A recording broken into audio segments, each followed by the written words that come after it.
মানুষ ভাবেন যে ধন অর্জন করা হলো অত্যন্ত গুরুত্বপূর্ণ।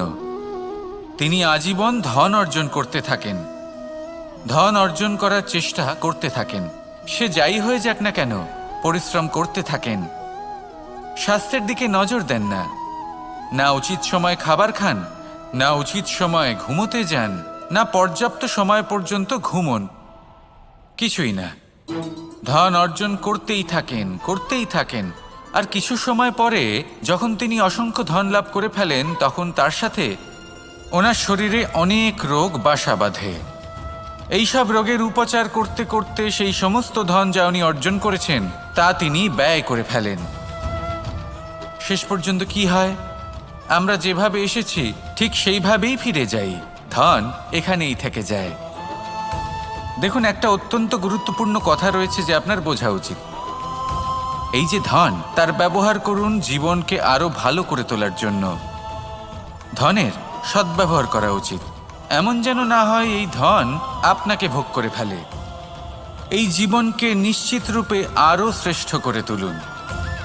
কিন্তু এই ধন অর্জন করার এই প্রক্রিয়াতে নিজের সারা জীবনকে নষ্ট করে ফেলবেন না। এই জীবন উপভোগ করতে শিখুন। আর আমার সাথে ভালোবেসে বলুন, রাধা রাধা। কথায় আছে, অন্ধকারে প্রদীপ প্রজ্বলিত করলে চতুর্দিক আলোকিত হয়। কিন্তু যদি এই প্রদীপ আমি সূর্যের আলোর সম্মুখে সকালবেলায় প্রজ্বলিত করে রেখে দিই, তাহলে কি হবে? আপনি বলবেন যে এটা করে তো কোনো লাভই হলো না। সূর্যের প্রকাশের সামনে এই প্রদীপ আসলে কিছুই নয়। এবার এই চিন্তা ভাবনা প্রত্যেক দিন করতে হবে, আর একটা অমূল্য শিক্ষা পেতে হবে। মনে করুন যে আপনি মহাপুরুষের সামনে বসে আছেন, কোনো মহাজ্ঞানীর সামনে। তাহলে সেই ব্যক্তির সামনে নিজের জ্ঞানের প্রদীপ প্রজ্বলিত করবেন না, নীরব থাকুন। আর সেই ব্যক্তির সূর্যের প্রকাশের মতো জ্ঞান প্রাপ্ত করুন। যতটা পারবেন জ্ঞান লাভ করুন।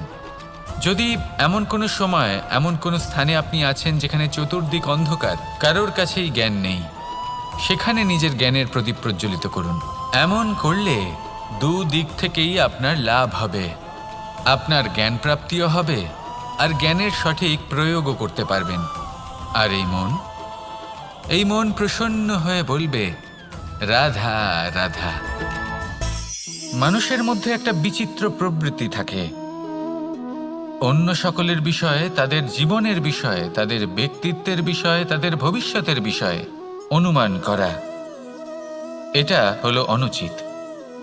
কারোর অতীতকালকে দেখে লোকে ভবিষ্যৎ বলে দিতে পারেন, বর্তমানকে দেখে ভবিষ্যতের বিষয়ে অনুমান করে ফেলেন। উদাহরণ দিতে হলে বলবো, কোনো দাসকে দেখুন, ওকে দেখে লোকে বলে যে ওর ভবিষ্যৎ সেটাই হতে পারে, অনুমান করে ফেলেন।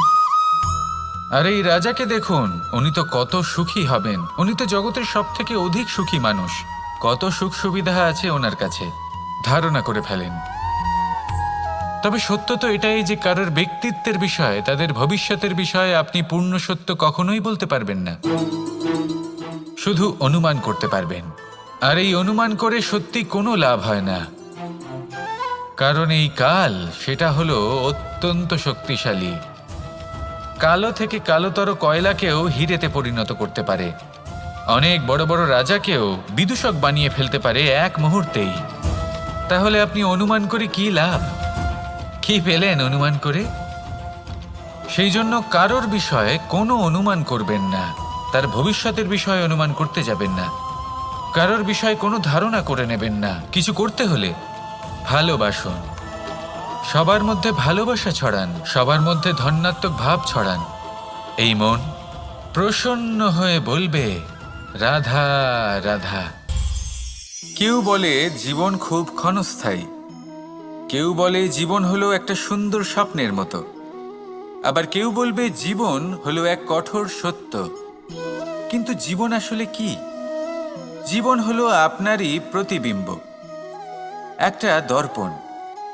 অর্থাৎ আপনি জীবনকে সেইভাবেই পাবেন যেরকম আপনি নিজেকে প্রতিপন্ন করবেন। যদি আপনি দর্পণের দিকে তাকিয়ে হাসেন, তাহলে আপনি সামনে হাসি মুখী দেখতে পাবেন, এবার যদি আপনি গম্ভীর হয়ে থাকেন তাহলে আপনি একজন রুষ্ট ব্যক্তি দেখতে পাবেন। শেষে সবথেকে বেশি গুরুত্বপূর্ণ হলো আপনার চেষ্টা। আপনাকে সবসময় চেষ্টা করতে হবে যাতে আপনি নিজেকে প্রসন্ন এবং ইতিবাচক মনোভাবে রাখেন। এটা হলো আপনারই উত্তরদায়িত্ব, তাকে পালন করুন। এই মনকে প্রসন্ন রাখুন, এই সংসারকে সুন্দর বলে মনে হবে। আর এই মন প্রসন্ন হয়ে বলবে, রাধা রাধা। মানুষের একটি সমস্যা আছে যে মানুষ সাফল্যকে মাপতে থাকেন, লক্ষ্যপ্রাপ্তিকে মাপতে থাকেন এবং তার তুলনা করতে থাকেন যে ও এত কিছু পেল আর আমি পেলাম না, ওর কাছে এত কিছু আছে কিন্তু আমার কাছে নেই। এই তুলনা করার জন্য ওনারা দুঃখী হয়ে পড়েন, নিরাশ হয়ে পড়েন। তাই আমি একটা প্রশ্ন করছি যে এটা কি উচিত? এই সংসারে আপনি কি নিয়ে তুলনা করবেন, যেখানে সূর্যদেব চন্দ্রমা দুজনেই আছেন, দুজনেই হলেন বিশেষ, দুজনেই নিজ নিজ সময়ে উদিত হন। এদের মধ্যে একজন না থাকলে তাহলে আমাদের জীবন কঠিন হয়ে পড়বে। ঠিক সেইভাবেই আপনি যদি একটা বড় রেখা অঙ্কন করেন তাহলে অন্য রেখাটি ছোট হয়ে পড়ে না, সে তেমনই থাকে যেমনটা সে ছিল। আপনার অস্তিত্ব কখনো ছোট বা বড় হতে পারে না, শুধু তুলনা করার জন্য আপনার এটা মনে হতে পারে। যদি আপনি যুদ্ধ করতে চান আপনার তলোয়ারের প্রয়োজন পড়বে। যদি বস্ত্র তৈরি করতে চান এত বড় তলোয়ার দিয়ে কিছুই হবে না, তখন প্রয়োজন পড়বে একটা ছোট্ট সূচের। তাই তুলনা করবেন না, না নিজেকে ছোট মনে করবেন না অন্য কাউকে। সবার সাথে সহযোগিতা করুন, আর যদি তুলনা করতেই হয় নিজের সাথে করুন, যে কাল আমি কেমন ব্যক্তি ছিলাম, আজ কি তার থেকে শ্রেষ্ঠ হয়ে উঠতে পেরেছি। ভেবে দেখুন ভবিষ্যতে গিয়ে আপনি কতটা শ্রেষ্ঠ ব্যক্তি হতে পারেন। আসুন আমার সাথে ভালোবেসে বলুন, রাধা রাধা। এই সংসারের সব থেকে গুরুত্বপূর্ণ তত্ত্ব কোনটা? প্রথম হলো সময়। জন্ম থেকে মৃত্যু পর্যন্ত এই যে সময়, এটাই তো হলো জীবন। দ্বিতীয় হলো জীবন, যাতে আমরা সময়ের সদ্ব্যবহার করি, শ্রেষ্ঠ থেকে শ্রেষ্ঠতর কাজ করার চেষ্টা করি।